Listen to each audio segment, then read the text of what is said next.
শুভ সকাল বন্ধুরা, তোমরা সবাই কেমন আছো? আশা করি ভালো আছো। এদিকে আমার মেয়ে খুব অসুস্থ হয়ে পড়েছে।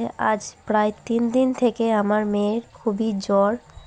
আমি ভালো মতো তোমাদের সাথে ভিডিও আপলোড দিতে পারছি না নতুন যেহেতু আমার মেয়ের শরীরটা ভীষণই খারাপ। আমার মন মানসিকতা একদমই ভালো নেই।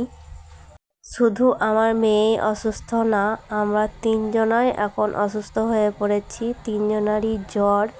জানি না কার শনির দশা লেগে গেছে। কালকে তো ডক্টর দেখিয়ে এনেছি আমার মেয়েকে, এই মেডিসিনগুলো দিয়েছে। একে ঘুম থেকে তুলিয়ে ব্রাশ ট্রাশ করিয়ে দেখো খেতে দিয়ে দিয়েছি। অন্য কিচ্ছু খেতে পাচ্ছে না, ওই জন্য বেদানা ছিল সেটাই ছাড়িয়ে দিয়েছি। আর এদিকে তোমাদের দাদা ভাই ওর মেয়ের জন্য কাজু বাদাম আর এদিকে পিন খেজুর এনে দিয়েছে। তারপরের দিন সকালে আবার রওনা দিতে হলো ডাক্তারের চেম্বারে। এখন আমার মেয়ের জ্বরটা কিছুতেই ছাড়ছে না। ডক্টরকে ফোন করেছিলাম। আজকে বাইরের আবহাওয়াটা খুবই সুন্দর, বাসটা তো পুরো ফাঁকা আছে।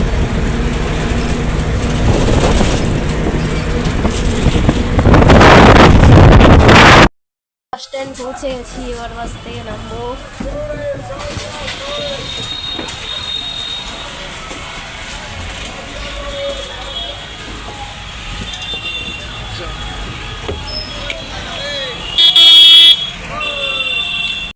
এটা হচ্ছে কান্দি বাস স্ট্যান্ড। আবার তিতলিতে চেপে পড়েছি। আর এই যে তিতলি আছে ওর বাবার কোলে।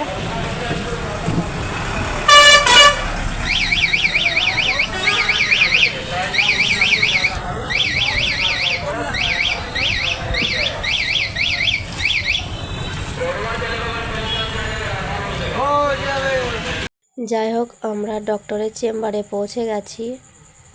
আর ডক্টরের নাম হচ্ছে শান্তা সিনহা, বাচ্চাদের ডাক্তার। আর এদিকে দেখো ম্যাম দেখছে আমার মেয়েকে।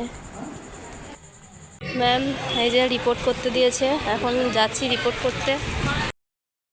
এই যে নির্ণয় মেডিকেল সেন্টার, এটাতে ঢুকবো এখন।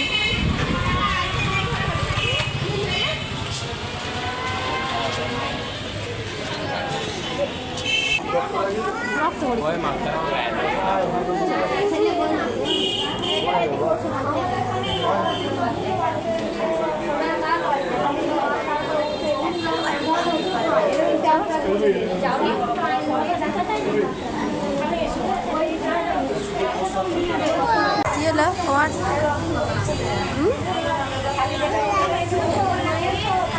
যাই হোক, তারপরে আমরা চলে গেছিলাম ইসিজি ব্লাড কালেকশনে, যেহেতু এখানে রক্ত নেবে। আর এদিকে দেখো একটা কাকু আমার দিকে এমনভাবে তাকাচ্ছে যেন ভস্ম করে দেবে। যাই হোক, তারপর আমি ওখানে আর ব্লগ বানাইনি, ওখানে ভিডিও করা অ্যালাউ নেই।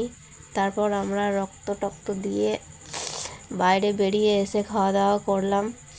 আর এখানে আমরা খানিকক্ষণ বসবো, ওয়েট করবো রিপোর্টটা না পাওয়া পর্যন্ত। আমরা এখানে বসে আছি, ওয়েট করছি আমরা। আর এদিকে দেখো বৃষ্টি শুরু হয়ে গেছে, যেহেতু আষাঢ় মাস পড়ে গেছে, বর্ষাও নেমে গেছে। আর রিপোর্টটা দিতে প্রায় 3 ঘন্টা সময় লাগবে। যাই হোক, আমরা রিপোর্টটা হাতে পেয়ে গেছি। এখন যাচ্ছি আবার ম্যামের কাছে রিপোর্ট দেখাতে। 3 ঘন্টা ওয়েট করার পর রিপোর্টটা হাতে পাওয়া মাত্রই ম্যামের কাছে এসেছি। জানি না রিপোর্টটা হাতে পাওয়ার পর ম্যামকে যতক্ষণ না দেখাবো ততক্ষণ আমার ভেতরটা কেমন খিচিবিচি করছিল। ভগবানের কাছে এটাই শুধু মনে মনে বলছিলাম যেন রিপোর্টে কোনো কিছু খারাপ না আসে। তারপরে রিপোর্ট দেখানোর পরে আমরা চলে গেছিলাম ভাতের হোটেলে, যেহেতু সকাল থেকে কিচ্ছু ভালো মতো সেরকম খাওয়া দাওয়া করিনি টেনশনে। এখানে সবজি ভাত নিয়ে নিয়েছি। আমরা এখন খাওয়া দাওয়া করে নিই, তারপর তোমাদের সাথে আবার কথা হচ্ছে। রিপোর্টে কি এলো না এলো তোমাদেরকে সব কিছুই বলবো। যাই হোক, এখন বাড়ি যাওয়ার উদ্দেশ্যে আবার বাসে চেপে পড়েছি। আমার গলাটা একদম ভেঙে গেছে, ঠান্ডা লেগেছে প্রচুর, গলার ভয়েস একদম বাজে আসছে।